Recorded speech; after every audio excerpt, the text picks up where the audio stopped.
I started out and Jake was like the lead, and I was like the lead loser. And then as the movie went on, people found out that I was funny. And then I was like the lead winner, and Jake was just the lead. And it was very emotional. I had to grow a beard. I picked my nose several times. I couldn't shit solid. I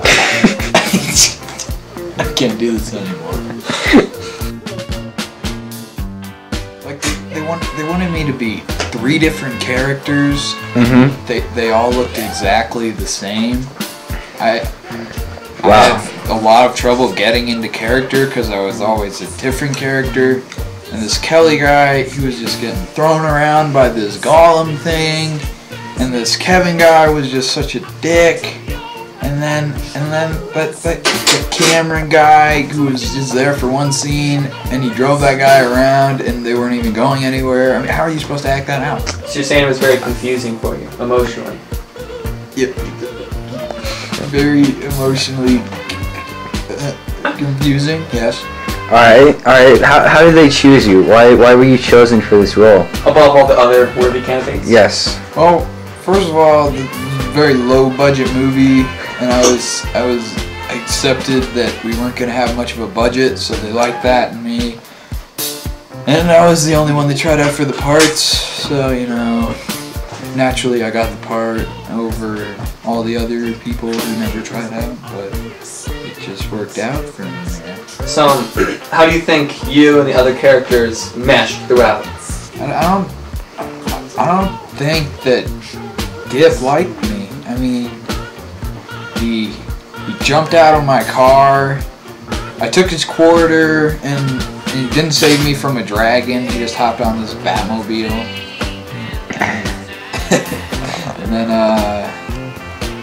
you know that Gollum, all he did was push me around. It was terrible. Goodness. Thanks. Yes. You see, I was chosen for this part as director of the story of Dipnel.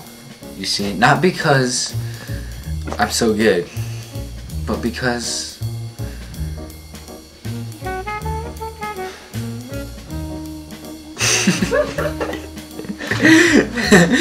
Jake was so good. You see, it's the director's dream to see his actors come together so well that it's just like all I have to do is yell at them and tell them what to do. Dang it, stop moving the camera! You won't be cast in the sequel. No, like I was saying, it just Oh my god. when your actors can come together, you know, it's just something special. But you know, people really don't know that much about me. You know, the thing is that I don't know much about me. Crackhead. Really? Well, how were you chosen to be the main director, producer, film choreographer out of all the other available applicants for the job? Much more highly qualified than yourself. You see, the thing is that those people may have been better qualified and have better skills and knowledge of this technology and ability, you see, but for some reason I said I love the story of Dipnel, and I don't know what it was exactly, but something connected between me and Dipnel, and they really liked that connection. The actors and the Academy of Directors. Wow. So what was it like actually being on the set with the actors, the whole process? You see, that was quite challenging. You see, because I was the director and the cinematographer, you see, so if there was anything I wanted changed, I would have to just do it in a very narrative voice. So it would sound like the narrator was telling them what to do, not me.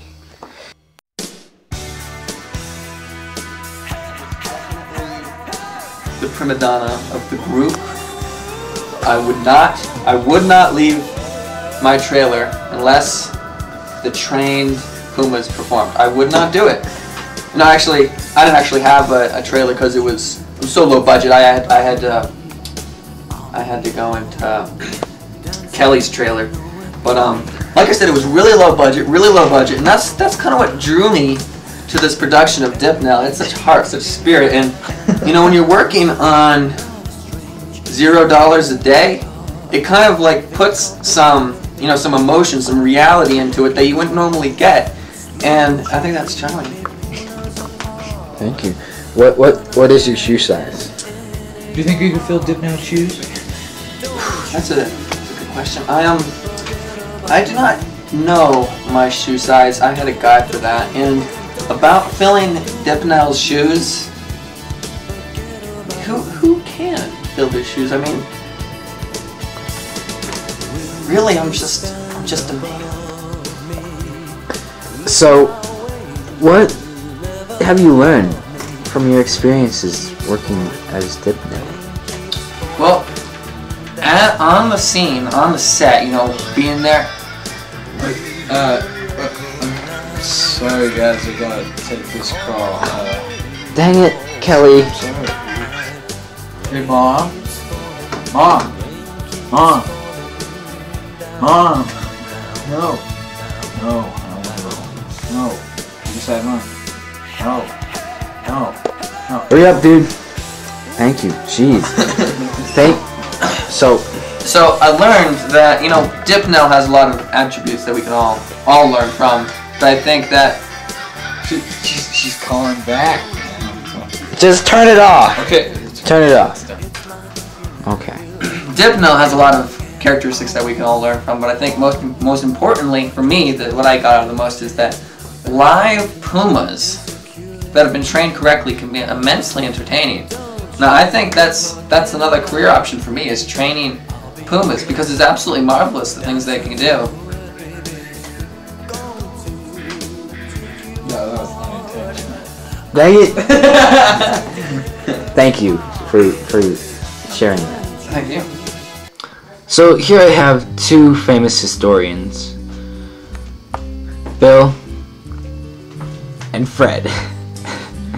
These guys are experts at what they do in recording and interpreting historical information. So here, let me just read to you what I have about the story and epic of Dipnelsius, alright?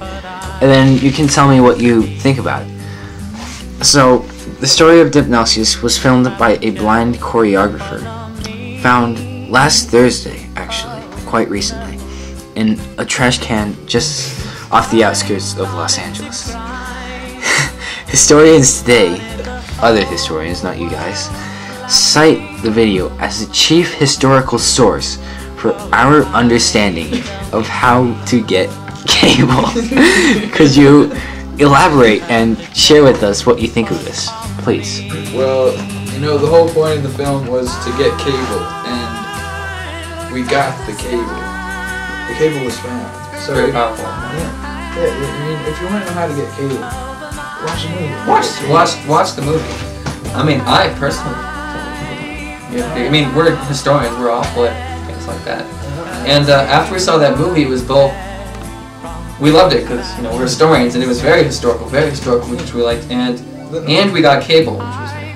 The blind, the camera, it was like all over the place. Made me think of like the Bourne Ultimatum, car chasing, and the camera's all unsteady, and it's like one minute it's looking this way, and then it's looking that. Yeah, it's very true. Very historical. What about the trash can thing? The guy lives there. You're not gonna find it anywhere. Yeah. Yes, thank you. Thank you. Well, other historians have actually said that you guys are idiots. and don't know anything. Can you give us their names exactly? Who has said that? Who's been talking? We've had I one can't- specific enemy recently, Andrew Purvis. I can't exactly divulge this information, but they said that the two of you, quote, here I quote, know nothing of history and tried to pull it off just by wearing cool hats and looking the same, posing the same. These two historians should be put into an asylum. End You're quote. at the asylum. It was very historically accurate. I mean, I, for one, got a C+ in my history class. Booyah.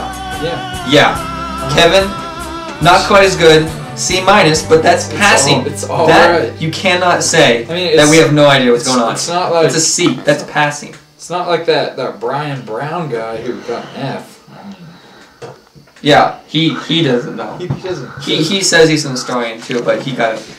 Yeah, no. Thank you. Now, is there anything else you would wish to share with our audiences? Just like to say, thanks for watching our movie. Sorry if we said some foul things that make other people uncomfortable, but that's what movies do. I mean, it's rated R. So. Yeah, I mean, if we offended any monks or penguins in this video, we are immensely sorry. I don't know, penguins are like an endangered species. Yeah, we have nothing against penguins at all. Yeah. At all. Something just occurred to me. It is said that something was in the epic, but not in the movie of the epic. You see? And so, it was... You see, it's the story of a man who had a vessel that would float on water. Oh, I think I remember. Yes, the originator of the design, Michael Walters, designed a flotation device that had a concave bottom and a convex top, very much like a boat.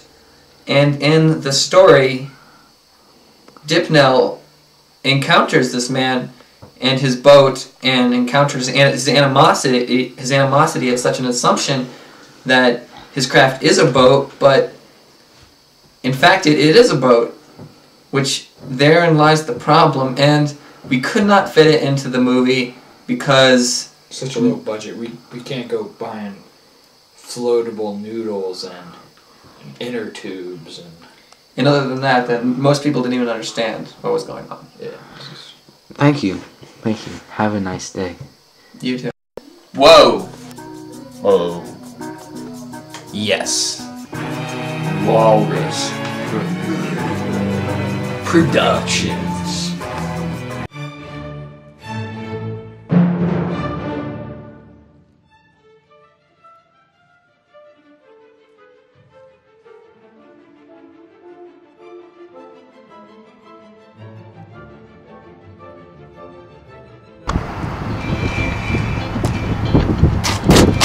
Oh shit, he got the shopping epidemic.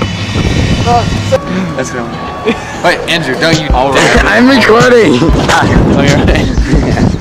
Alright, so... Alright.